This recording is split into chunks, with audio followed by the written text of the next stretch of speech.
their flocks by night, all seated on the ground.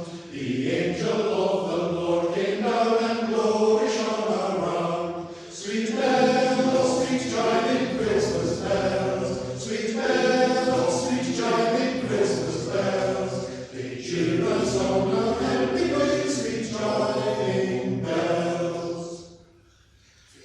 Priest finally speaks out. We have an update on the story which we brought you recently, about the wife of the temple priest, who was rumoured to be pregnant despite her advanced years. Well, it would appear that the reports were accurate, as we understand that she has given birth to a perfectly healthy boy. This all came to light when the child was presented at the temple as is customary.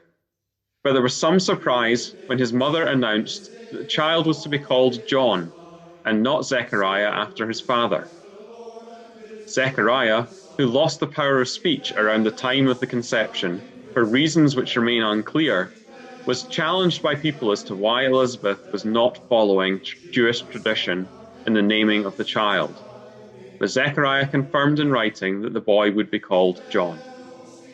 There was further consternation from the small crowd who were gathered around when Zechariah suddenly started to speak again.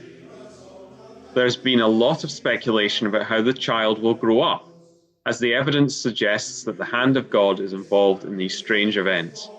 And Zechariah has been making some intriguing prophecies about the boy, which seem to relate to some of the writings of the prophet Isaiah. If these predictions are in any way accurate, then we will be hearing a lot more about this John. They cheer us on